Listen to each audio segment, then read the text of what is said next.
Eu cumprimento a amada igreja com a paz do Senhor Jesus, amém? Amém. Como diz a palavra de Deus, estreita é a porta e apertado é o caminho que leva à salvação. E porque a porta é estreita e apertado é o caminho, poucos são os que a encontram. O texto que nós vamos meditar está no livro de Atos, capítulo 19, do versículo 13 ao 17, que diz assim: E alguns dos exorcistas judeus ambulantes tentavam invocar o nome do Senhor Jesus sobre os que tinham espíritos malignos, dizendo: Esconjuro-vos por Jesus a quem Paulo prega. E os que faziam isto eram 7 filhos de Seva, judeu principal dos sacerdotes. Respondendo, porém, o espírito maligno disse: Conheço a Jesus, e bem sei quem é Paulo, mas vós, quem sois? E saltando neles, o homem que tinha o espírito maligno, e assenhorando-se de todos, pôde mais do que eles, de tal maneira que nus e feridos fugiram daquela casa. E foi isto notório a todos os que habitavam em Éfeso, tanto judeus como gregos, e caiu temor sobre todos eles, e o nome do Senhor Jesus era engrandecido. Para a gente poder compreender o que o Senhor está querendo nos instruir, a gente precisa olhar para o texto de trás para frente. Então a gente precisa começar do último versículo, versículo 17, a parte A. Ele diz que este feito, este acontecimento foi algo notório na cidade de Éfeso, onde Paulo estava. Ser notório é ser amplamente conhecido, é algo que é muito evidente, que chama muito a atenção. Com certeza, situações dessa natureza aconteciam em outros lugares, mas não chamaram tanto a atenção quanto esse fato em especial. E a primeira pergunta que eu me fiz foi: o que tinha em Éfeso para que esse fato, esse acontecimento se fizesse notório, chamasse a atenção da cidade inteira? Para a gente poder entender, nós temos que olhar o contexto que Paulo estava inserido. Paulo se encontrava na cidade de Éfeso. E se a gente olhar para o livro de Apocalipse, uma das cartas o Senhor Jesus mandou João escrever, dirigida à igreja de quem? De Éfeso. Quando a gente olha para Éfeso, ele era conhecido por ser o maior centro comercial que havia na Ásia Menor. Mas a fama dele não estava em ser o maior centro comercial. A fama de Éfeso estava em que nesta cidade havia um templo que era dedicado a uma deusa pagã, a deusa Ártemis para os gregos, ou deusa Diana para os romanos. Coincidentemente, este templo destinado a esta deusa Ártemis, ele era muito semelhante ao templo de Salomão em Jerusalém. Qualquer pessoa que olhasse para o templo de Ártemis ia falar: é o templo de Salomão na cidade de Éfeso. E aí eu comecei a comparar, fui estudar acerca do templo de Ártemis, porque o templo de Salomão foi uma obra que Deus pediu para edificar. Foi algo que Deus propôs no coração de Davi e que Salomão, seu filho, veio a edificar ao Senhor. Quando a gente olha para o templo de Ártemis, comparando ele com os dias de hoje, a primeira coisa que acontecia dentro desse templo é que ele era usado para 2 finalidades simultaneamente. 2 coisas, 2 atividades aconteciam lá dentro ao mesmo tempo. Primeiro, ele era usado para culto, e ele também era usado como um banco, porque pessoas depositavam e emprestavam dinheiro da igreja, daquele templo. Aí eu pergunto: quantos templos hoje em dia está prestando culto a Deus junto com atividades comerciais? banco. Mateus 6:24 vai falar que nós não podemos agradar a dois senhores. Que ou a gente serve a Deus, ou a gente serve a Mamon. Porque a gente vai agradar um e vai desagradar o outro.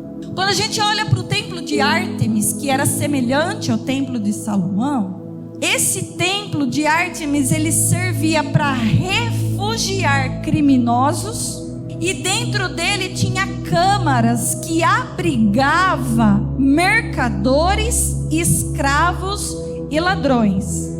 Aí eu pergunto, quantos templos hoje em dia refugia e abriga criminosos, mercadores, escravos e ladrões? Porque o que é pregado no altar é um falso evangelho que não leva ninguém à conversão. Dizendo frases do tipo: Deus só quer o seu coração, não precisa mudar, é só vive a vida aí errada e vai pedindo perdão para Deus e tá tudo certo, Deus perdoa. Jesus disse em Mateus capítulo 18, versículo 3, que se nós não nos convertermos, de modo nenhum entraremos no reino dos céus. Outra coisa que me chamou a atenção acerca do templo, eu estou falando ainda de templo, igreja, é que esse templo de Ártemis, ele produzia artigos religiosos para vender para as pessoas. E aí eu pergunto, quantos templos hoje em dia vendendo artigos religiosos? Compra o CD do irmão tal que está na porta, o livro do irmão tal, compra a arquinha da aliança que vai fazer não sei o que, o tercinho do não sei o que lá. Pode comprar lá na quermesse da igreja, que é para ajudar a pôr o piso. Pode comprar o livro, o CD, a camiseta, que é para ajudar o irmão, o profeta, o pastor. Pode comprar lá na barraquinha da coxinha, do cachorro quente, que é para a igreja levantar fundos. Mandamento do Senhor, Malaquias 3:10, dízimos e ofertas é que serve de mantimento para a casa do Senhor. O que passa disso é procedência maligna. Aí eu pergunto, quantos templos nós vemos atualmente vendendo artigos religiosos? Aí eu pergunto, são templos de Deus, de Salomão em Jerusalém, ou são templos de Ártemis, disfarçados de templos de Salomão? Sabe o que eu entendo olhando para o templo? É que nesses lugares tem aparência, mas não tem essência. Parece ser casa de Deus, mas é morada de demônios, porque Ártemis era uma deusa, era um demônio, era uma entidade pagã. Por fora são templos formosos, enormes, estruturais, mas o interior é cheio de imundícia e abominação a Deus. Não passam de verdadeiros sepulcros caiados. E você sabe o que é pior? É que quem frequenta esse tipo de lugar tem nome de que vive, parece, mas está morto. Deus está olhando e fala, está morto. Não tem vida, porque se a vida está em Cristo, se nele tem as palavras de vida eterna, e as obras são más diante de Deus, como pode estar vivo quem está inserido dentro desse contexto? E é com isso que Paulo se depara quando ele chega em Éfeso. É com esse cenário. Ao invés dele encontrar casas de oração, o que ele encontra são apenas covios de ladrão. O que ele encontra são templos idólatras mercantilistas vestidos com uma capa religiosa, disfarçado de casa de Deus. E quando Paulo começa a pregar o verdadeiro evangelho de Cristo, todos esses que praticam esse tipo de obras começam a olhar para Paulo como um perigo mortal para os lucros. Quantas vezes nós já chegamos em autoridades? Quantas vezes nós já não falamos para pessoas que estão inseridas nesse contexto? Eles reconheceram a verdade do Evangelho de Cristo, mas viraram para nós e falaram assim: mas se eu pregar isso, a igreja vai esvaziar. Se eu pregar isso, eu não vou ter arrecadação. Está preocupado com a alma? Está preocupado com lucros. Pois bem, só que Paulo chega nesse cenário. Paulo chega nesse lugar corrompido, nessa cidade, e ele começa a pregar. E quando ele começa a pregar o reino de Deus e a sua justiça, pessoas começam a se converter. Porque está escrito que quando nós conhecemos a verdade, ela nos libertará. Através da libertação dessas vidas, pessoas começam a ser batizadas nas águas, se arrependem das más obras, desejam ser uma nova criatura, querem nascer de novo das águas do Espírito. E a palavra diz que todo aquele que crê e for batizado será salvo. Todos estes que creram, que foram batizados, que se converteram e que criam no Senhor, como diz as Escrituras, recebiam o poder e o batismo com o Espírito Santo. Através da vida de Paulo, pessoas começavam a ser curadas, demônios eram expulsos, aleijados começavam a andar, cegos enxergavam. Deus operava sinais e maravilhas, porque está escrito que os sinais seguirão aqueles que crerem. Só que vendo Paulo realizar todas essas obras, Deus operar essas maravilhas através da vida de Paulo, algumas pessoas começaram a querer fazer as mesmas obras de Paulo, mas não tinham a vida de Paulo. E aí nós entramos no texto. O versículo 13 e o versículo 14 do capítulo 19 de Atos diz: e alguns dos exorcistas judeus ambulantes tentavam invocar o nome do Senhor Jesus sobre os que tinham espíritos malignos, dizendo: esconjuro-vos por Jesus a quem Paulo prega. E os que faziam isso eram 7 filhos de Seva, judeu principal dos sacerdotes. A primeira coisa que a gente precisa entender aqui é quem tentava expulsar os espíritos malignos. O versículo 14 diz que quem fazia isso, quem tentava expulsar os espíritos malignos, eram 7 filhos de Seva. E Seva era o principal sacerdote do templo. Quando nós olhamos para Seva, o principal dos sacerdotes, nós estamos diante de um sumo sacerdote. O principal dos sacerdotes é aquele que está no topo da cadeia. É o que tem a autoridade máxima dentro daquele templo. E quando nós olhamos para a cultura, tanto o cargo de sacerdote como o cargo de sumo sacerdote eram cargos herdados, transferidos hierarquicamente. Era passado de pai para filho. Então, se Seva era o sumo sacerdote, o principal dos sacerdotes, os filhos de Seva também eram sacerdotes que estavam sendo treinados para que quando o pai morresse, assumisse a posição do pai. Por isso que quando nós olhamos para Cristo, e a palavra diz que Deus constituiu ele como o sumo sacerdote, ele fez de nós o quê? Reis e sacerdotes. Porque ele disse: eu vou para o Pai, e se vocês vencerem assim como eu me assentei no trono, vós se assentará também, vocês também se assentarão. Então Cristo é o sumo sacerdote. Nós, como filhos do Pai, filhos de Deus, estamos sendo preparados para assentar no trono junto com Ele. Então, olhando para Seva e para Cristo, nós entendemos que nós podemos ter nas nossas vidas 2 tipos de autoridades espirituais. Nós podemos ter nas nossas vidas autoridades, sacerdotes como Seva, ou nós podemos ter nas nossas vidas autoridades como Cristo. Se nós temos dentro do templo, nas nossas vidas, autoridades que são como Jesus Cristo, nós vamos ter constituído sobre nós alguém que é escolhido e ungido por Deus. Alguém que vai nos ensinar as palavras de vida eterna.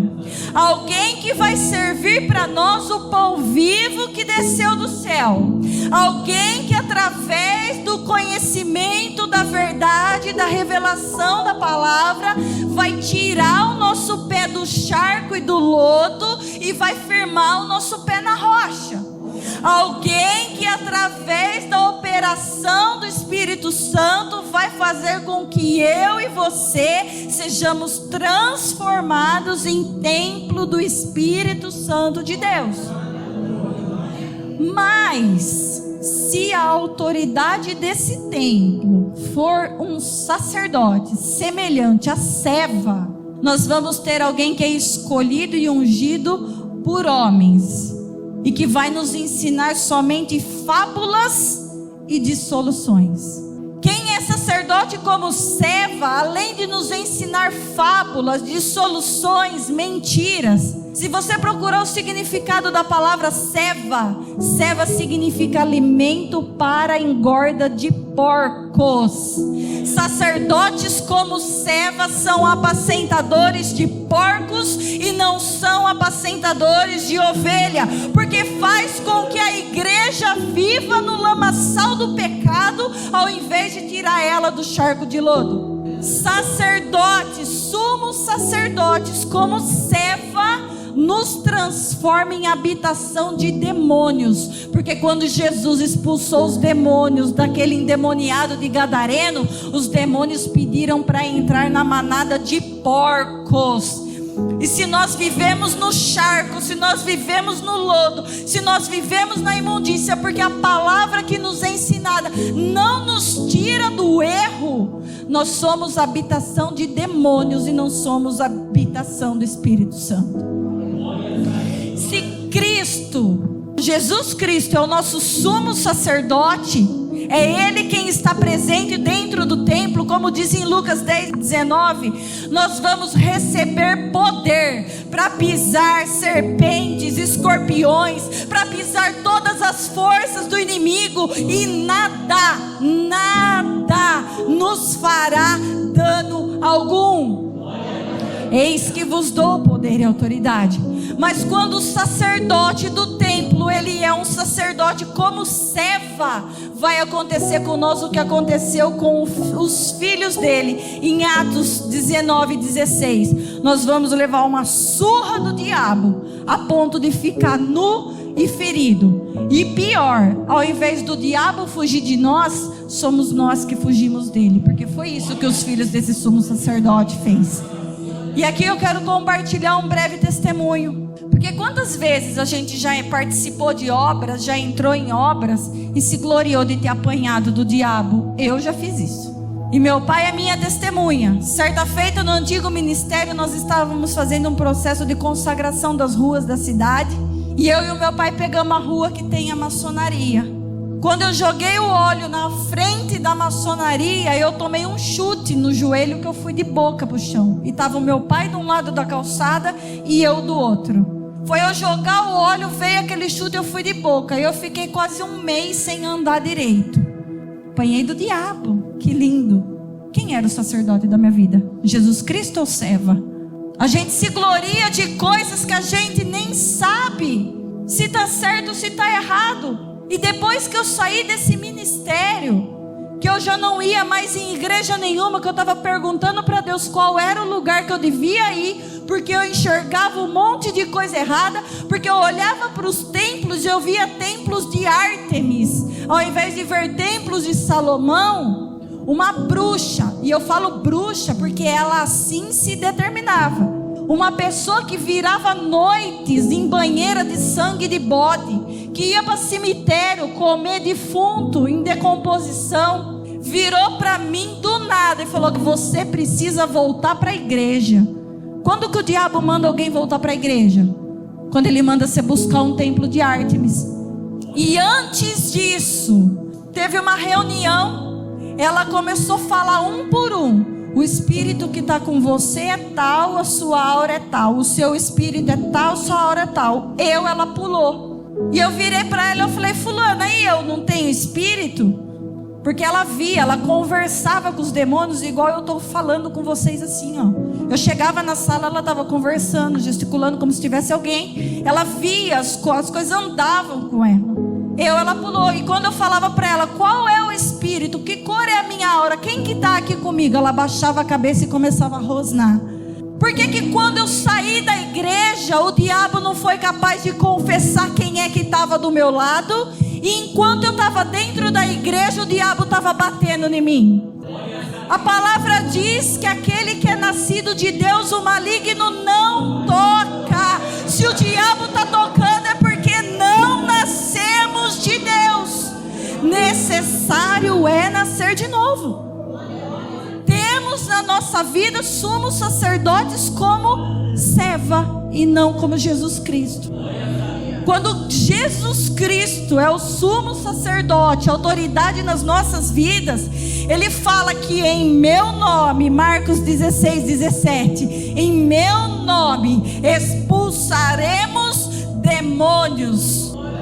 Mas quando somos filhos de Seva, sacerdotes formados por sumos sacerdotes como Seva, quando nós formos expulsar os demônios, como diz em Atos 19:15, o diabo vai olhar para nossa cara e vai falar assim: eu conheço Jesus, eu sei quem é Paulo, porque eu sei a vida que ele leva com Deus, mas e você? Quem você pensa que é? Quem são as autoridades que nós estamos constituindo na nossa vida? Que tipo de templo nós estamos frequentando? Que tipo de alimento nós estamos buscando? Pão vivo que desceu do céu ou alimento de engorda para porcos? Isso é muito sério, muito, muito sério. Porque esse tipo de sacerdote, porque sacerdotes como Seva, Deus olha e não enxerga eles como sacerdotes. Deus enxerga ele como exorcista. Atos 19:13. Olha o que a palavra diz acerca desses homens. Alguns dos exorcistas judeus ambulantes.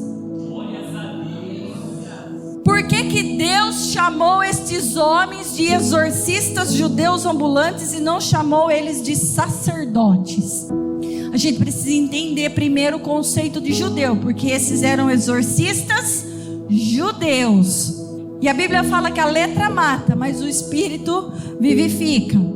Quando nós olhamos para a palavrinha judeu, olha o que Jesus disse para a mulher no poço de Jacó em João 4:22, para a samaritana: vós adorais o que não sabeis, nós adoramos o que sabemos, porque a salvação vem dos judeus.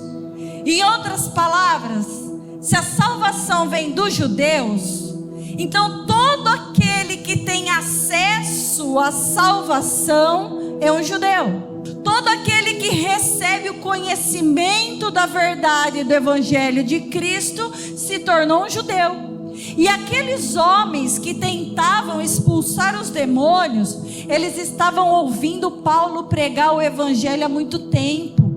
Além de ouvir, eles já estavam vendo as obras que Paulo fazia, mas eles não se converteram. Você sabe o que Jesus esperava de cada um daqueles sacerdotes, assim como Ele espera de mim e de você? 1 Pedro 2:9. Mas vós sois a geração eleita, o sacerdócio real, a nação santa, o povo adquirido, para que anuncieis as virtudes daquele que vos chamou das trevas para a sua maravilhosa luz. Tanto o sumo sacerdote como os filhos dele, era isso que Jesus esperava.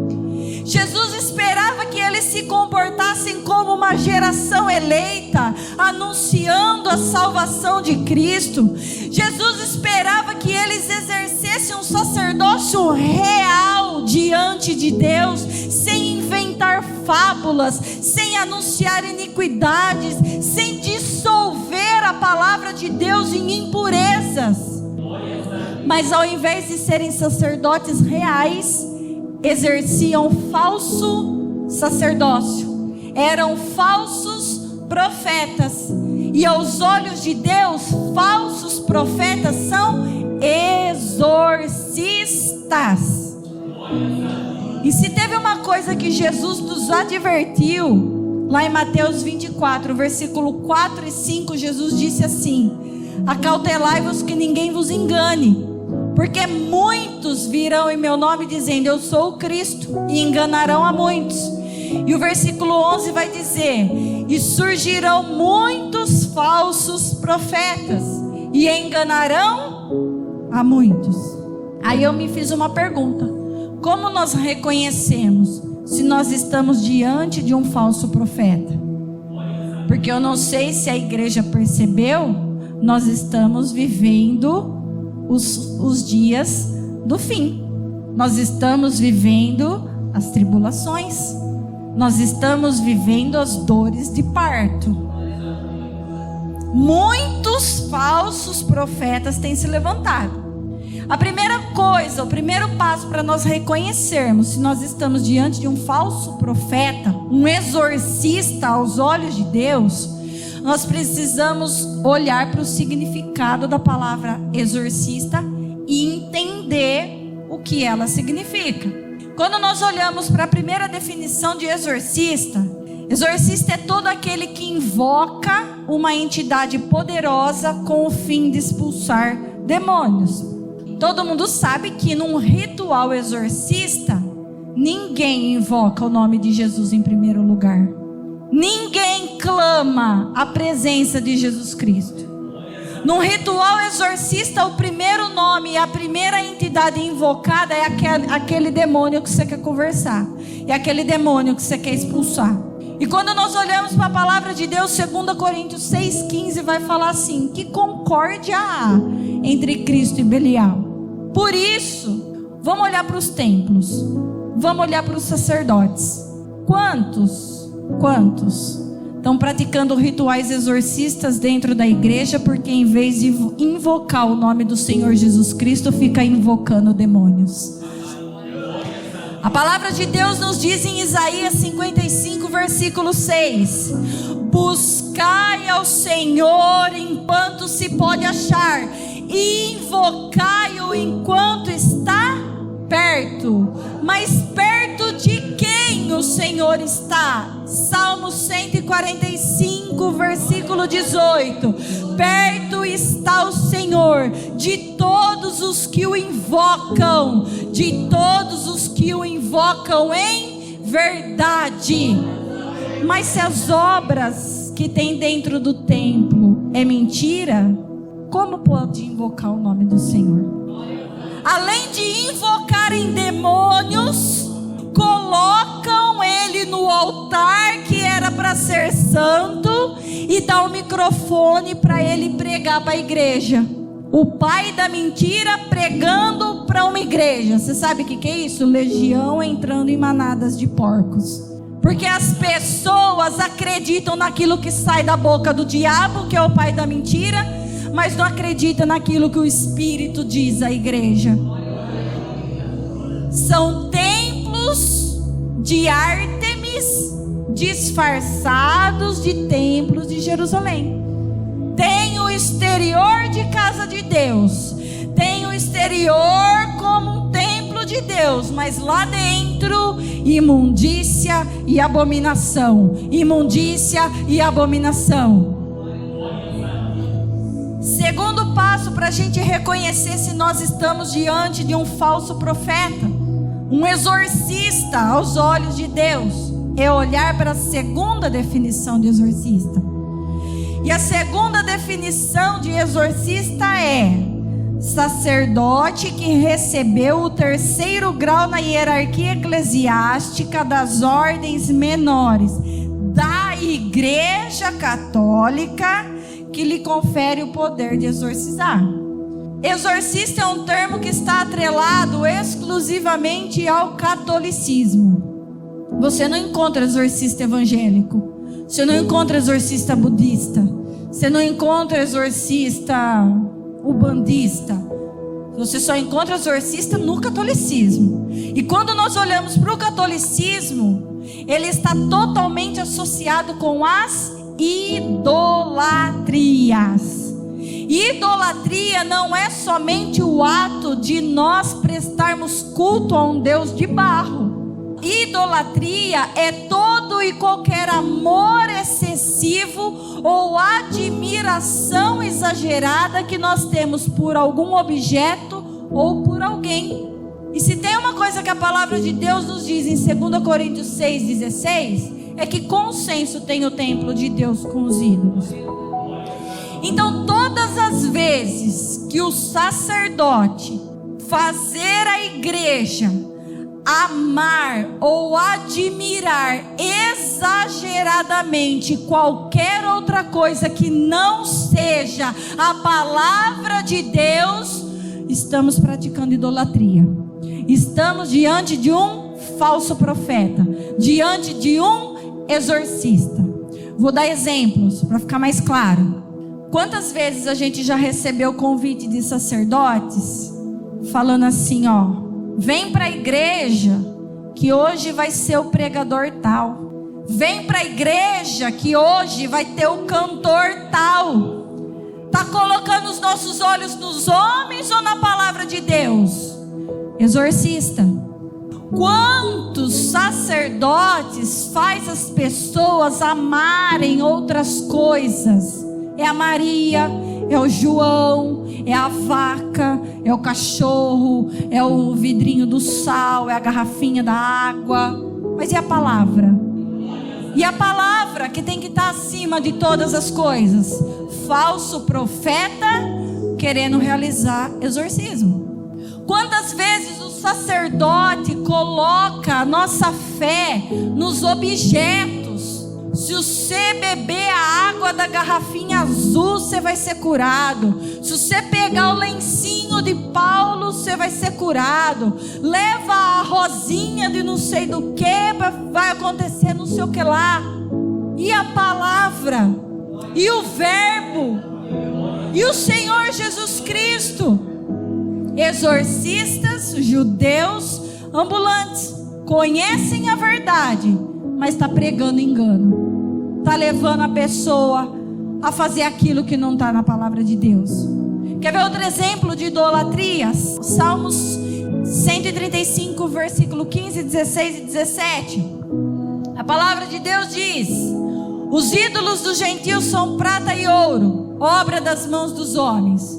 Quantas vezes nós já ouvimos sacerdotes dentro do templo falar: oferta tanto que Deus vai te dar 2 tantos. E eu vou falar de algo que eu já ouvi: dizima o valor do salário que você quer receber.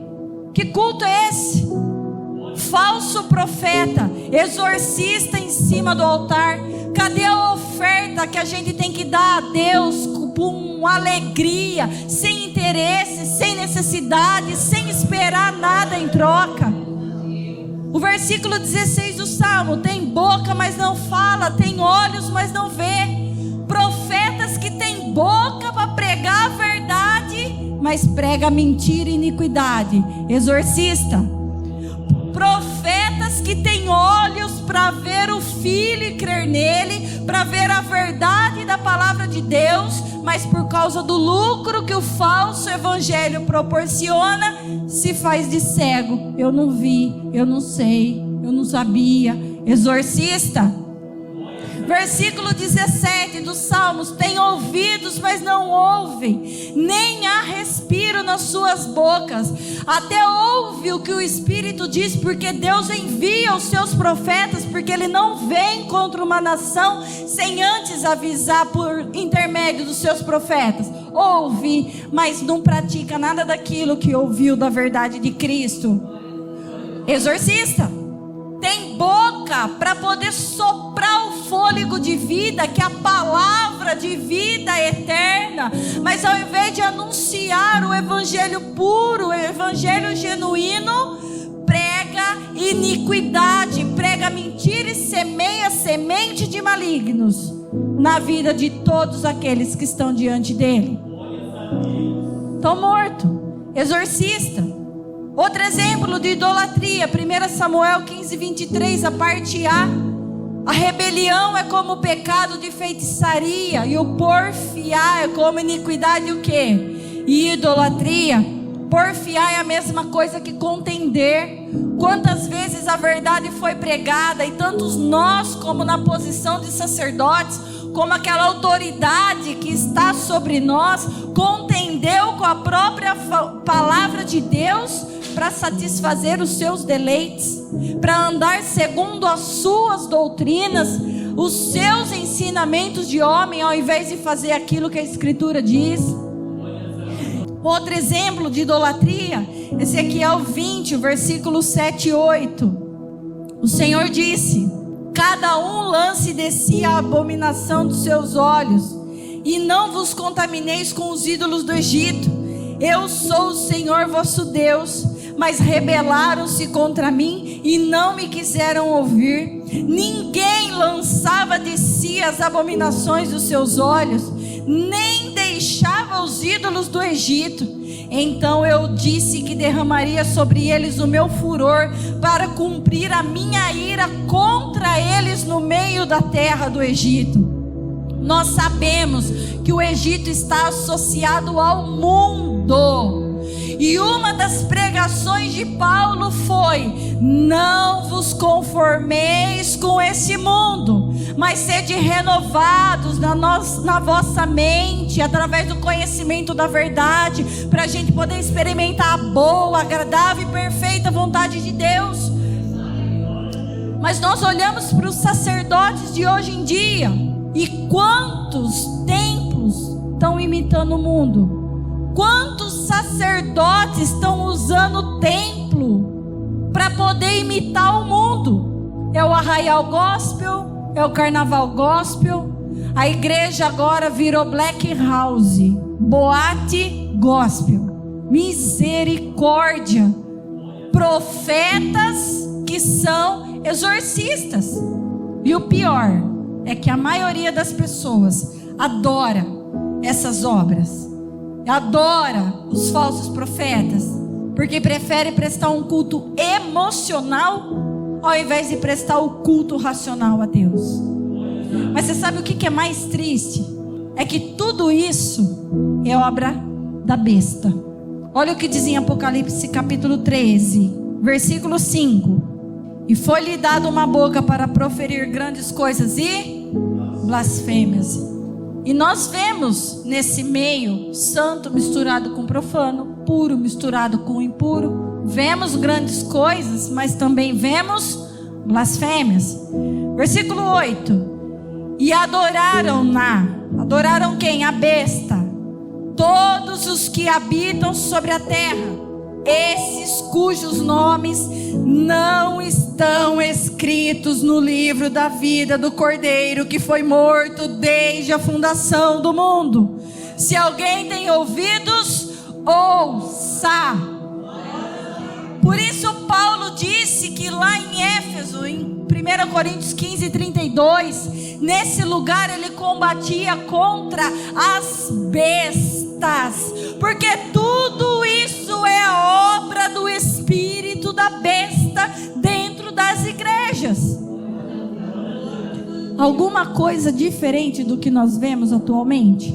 Altares carregados de falsos profetas, altares carregados de exorcistas judeus, e o povo que segue esses profetas, que são falsos, que são exorcistas, está lá adorando o dragão, adorando a besta, adorando o falso profeta.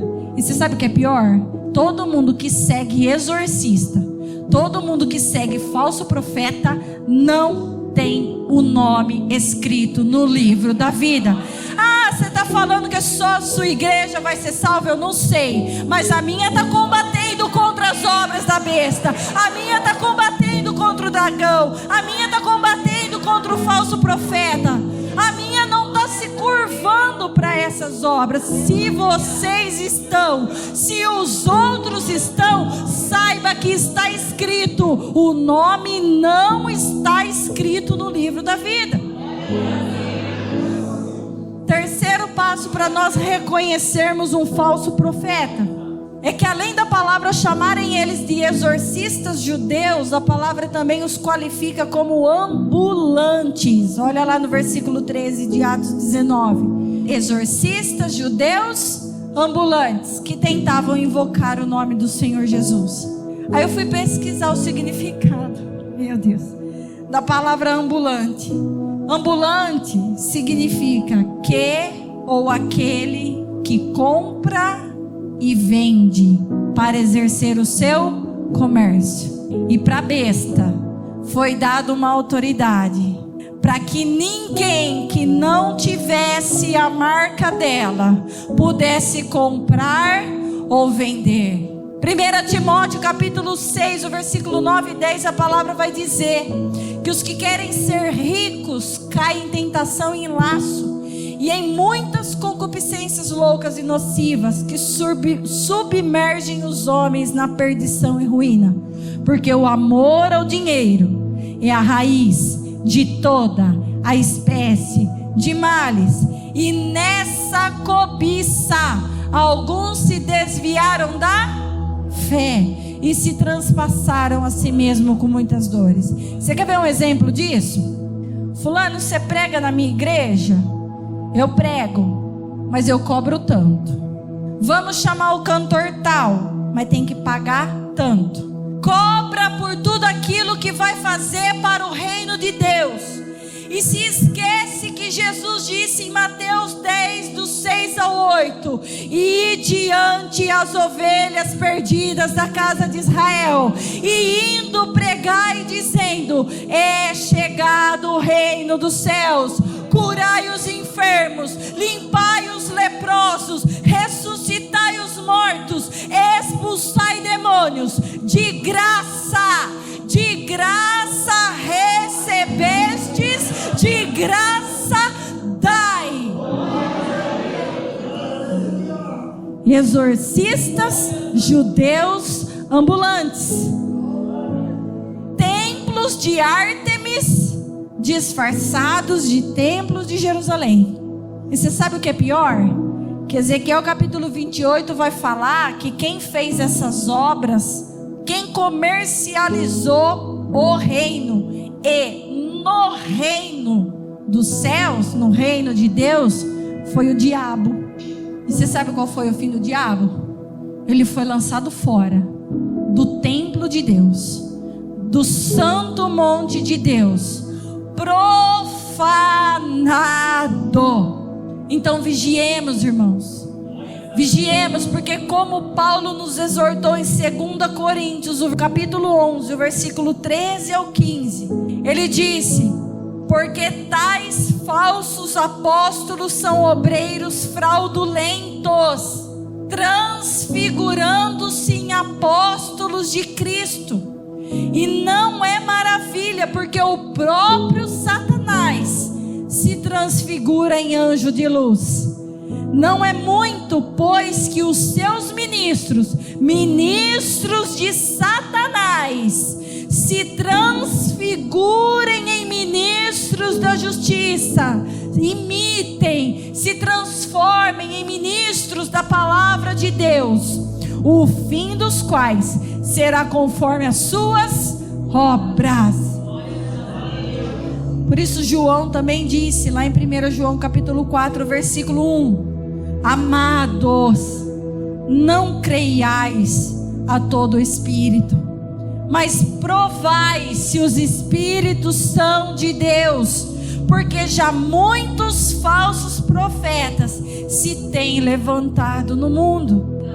Falsos profetas, exorcistas, judeus ambulantes, como diz lá em Mateus 23:15, só serve para formar prosélito, só serve para formar filhos do inferno 2 vezes pior do que eles.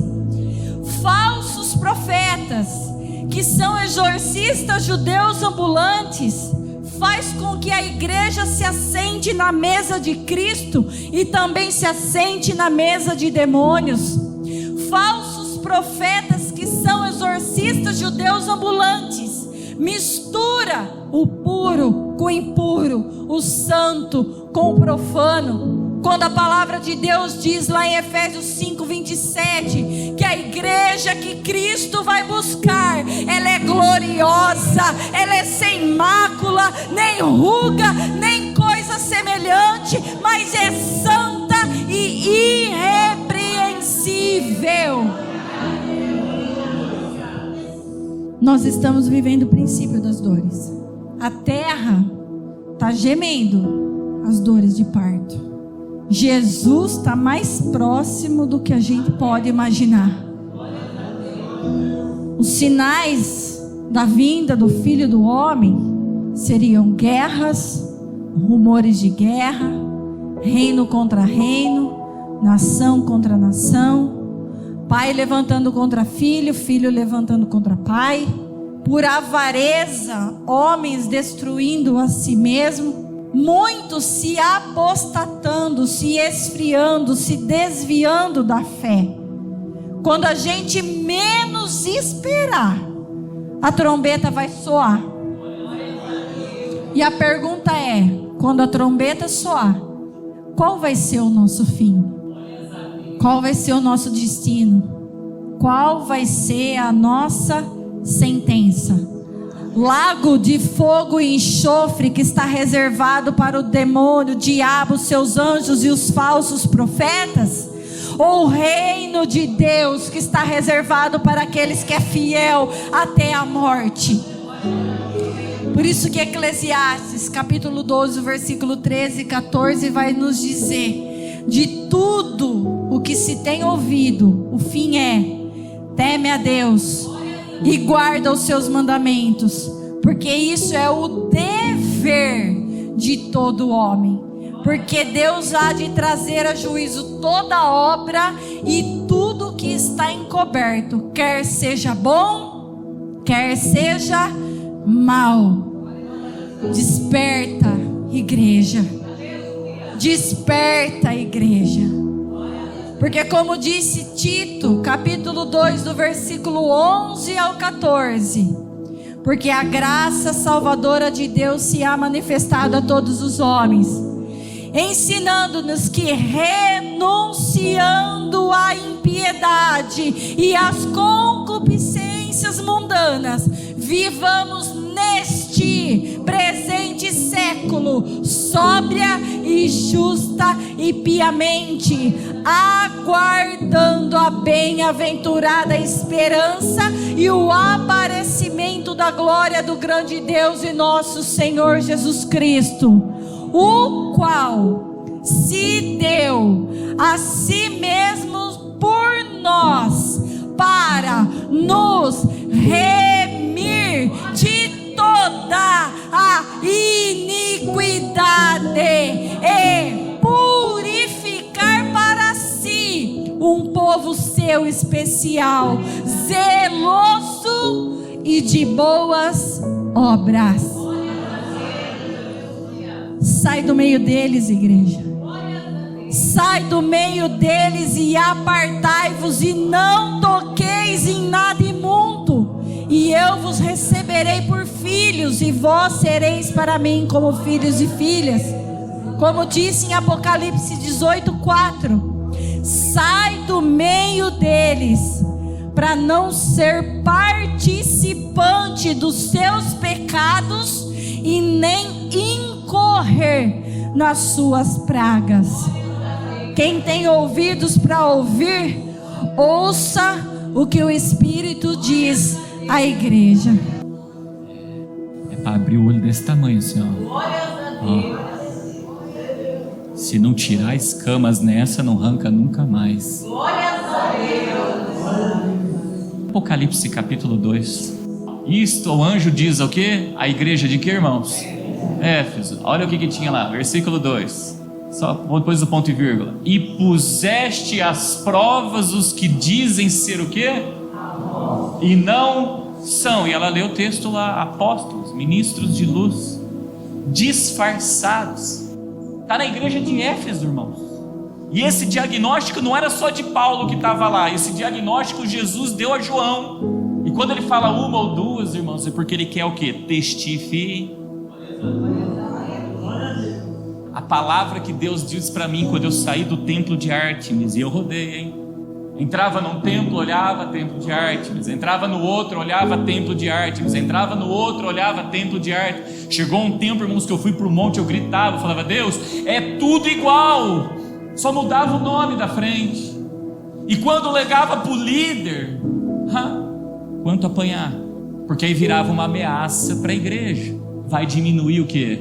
Está preocupado com a lã, mas e a alma? E a alma? E quando eu saí do último templo de Hermes, que eu botei esse ponto final, irmãos, eu tive uma visão e sonhos. E nessa visão e sonhos subiu um homem que estava em cima do muro e falava: você tem que se curvar para o Exu das 7 cabeças, que é a besta que tem o quê? 7 o quê? Cabeças. Falava: eu não vou me curvar. Ia parar num vale, irmãos, por causa disso. Aí depois subiu um monte. E quando subiu um monte, uma voz com muita autoridade bradou e falou: eu permiti você viver tudo isso para servir de testemunho para os homens de como eles devem o quê? Proceder. Sai do meio deles e apartai-vos. Caso contrário, vai ficar apanhando do diabo. Aí você só ouve aquela voz: é o diabo, é o diabo, é o diabo, é o diabo, irmãos. Mas e Deus? Deus não é soberano? Isso aí, quando vocês veem um pregador aqui na frente, vocês estão vendo ou um exorcista judeu ambulante, ou você está vendo um profeta que é o quê? De Deus. Quantos chegam na casa de Deus que tomaram uma surra de quem?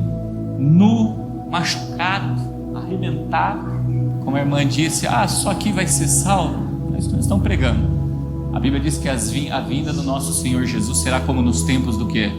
De Noé. Quantos foram salvos no tempo de Noé, irmãos? Sabe quantos? 8. 8. Quantas milhares e milhares de pessoas não tinham? Você acha que Deus está preocupado com quantidade? Como a irmã disse, estão fazendo ou não estão? Cada um, irmãos, Deus vai trazer à tona todas o que? As obras, quer sejam boas, quer sejam más. A idolatria também lá não estava lá no Egito que ela falou? Você sabe um ídolo que Deus derrubou de dentro da igreja recentemente? Um bezerro do quê? De ouro. Quantos falsos profetas atrás do púlpito, com idolatria, adorando bezerro de ouro? Ele falou: não, pode arrancar tudo isso daí. Caso contrário, vai virar um exorcista judeu ambulante. Não, na casa de Deus tem que ter verdadeiros o quê? Profetas. Invocam o nome de Jesus. Está lá, eles invocam. Mas Deus está perto? Está longe? Está longe, irmãos. Conselho para vocês é: se um dia vocês olhar para essa casa de oração e vocês enxergar um templo de Ártemis, a palavra do teu pastor, sabe o que é? Embora. Para onde que vai? Porque a abominação entrou no lugar santo. Vai para onde? Vai para o monte. Porque o próximo passo de um lugar desse, o que é ter ali dentro não é Jesus, é Cevas. O que vai ter ali não é a verdadeira comida, a verdadeira bebida. É bolota de porco para filho que é pródigo, irmãos, que se envolve com as prostituições alheias, que serve alimento para porco. Ao invés de fazer homens e mulheres cheios do Espírito Santo, cheios da virtude dos 7 Espíritos, vocês vão ver um monte de Maria Madalena. Aqui eu estou falando mulher igreja, que ao invés de ter os 7 Espíritos de Deus, vai ter 7 Espíritos o quê? Imundos. Aí faz exorcismo assim, invoca o demônio, manifesta aí, e fala o nome. Eu não vou falar o nome do demônio, porque eu não estou aqui para chamar demônio. Aí manifesta o demônio, que vocês sabem que tem um monte de nome aí. Aí expulsa aquele demônio. Só que a hora de dar o alimento dá ceva. Aí aquele demônio vem e traz mais 7. Aí depois invoca de novo. Depois expulsa, aí dá ceva para eles. Bolota de porco. Não conhece a verdade, não recebe a libertação. A hora que volta, traz mais 7. Mais 7. É um monte de gente que tem uma legião do quê? De demônios. Porque não nasce da água e não nasce do Espírito. Irmãos, essa é a verdade, que é maravilhosa, mas é uma triste realidade o que nós vivemos nos nossos tempos. Lá dentro da nossa casa, que tipo de sacerdote nós somos? Sacerdócio real ou exorcistas judeus ambulantes? Eu não largo as coisas erradas, não deixo as coisas erradas, continuo na lama, invoco o nome de Deus, mas estou apanhando de quem? Do diabo. Uma surra atrás da outra. É assim que funciona. Eu louvo a Deus por essa revelação. Para quem está vivendo no caminho estreito e andando na porta estreita, irmãos, essa mensagem ela fala: vai, caminha mais 40 dias e mais 40 noites, anda, caminha. Isso massageia, isso traz força. Mas para quem não está vivendo no caminho estreito, andando na porta estreita, desperta. O pastor não pregou que tinha que examinar o que? Tudo. E depois ele falou: cuidado aonde você entra, os sites que você visita. Quantos indo se alimentar com servo? Quantos indo lá ouvir os louvores com exorcistas judeus ambulantes? Guarda algo, vai ouvir grandes coisas, porque tem, mas tem lá no meio o que também? Blasfêmias. E blasfêmia, sabe o que é? Um pouquinho só de fermento, irmãos, não precisa de muito não. É uma vírgula fora. Uma vírgula fora já é o suficiente para levedar toda o que? A massa. Por isso o meu povo é destruído, porque lhe faltou conhecimento. Sacerdócio real ou exorcista judeu ambulante? Todos aqui é sacerdote, tá? Mas uns são reais e os outros são exorcistas judeus ambulantes. Nós vamos tocar na mesa do Senhor. Se eu tenho conduta de um exorcista judeu e ambulante, a palavra que eu digo é: não toca, vai se converter. Ou tiro o que tem que tirar, mudo o que tem que mudar, porque o judeu sabe o caminho da salvação, da conversão, e não que se converte. Mas só estou tendo conduta de quem está exercendo um sacerdócio real, como uma nação santa, e os judeus simbolizam isso. Aquele que foi adquirido, ou seja, saiu das trevas e veio para onde? Para a luz. Toca, porque vai tocar digna o quê? Dignamente. Mas se tocar daquele jeito errado, toca para a própria o quê? Condenação. É assim que funciona, irmãos. O evangelho é sim, sim o quê? Pastor, mas eu tenho alguma saída? Essa é a saída. Conversão. É conversão. Isso significa que a gente não tem falhas, irmãos, não é? O sacerdócio real, a hora que ele erra, a primeira coisa que ele faz é ir lá no átrio, antes de entrar no lugar santo, se lavar. Lavar a mão, lavar as vestes, lavar os pés. Porque antes dele entrar no lugar santo, ele tem que passar pelo átrio. Então ele reconhece as suas falhas. E ele se esforça para não errar o quê? Para não errar mais. Por isso que quando a gente ensina os nossos filhos no caminho que devem andar, guarda algo, irmãos. Se eu tiver como um exorcista judeu ambulante, eu estou formando um monte de porco dentro de casa. Mas se eu tiver como um sacerdócio real, eu estou trabalhando para formar ovelhas dentro da nossa casa. É assim que funciona. Amém?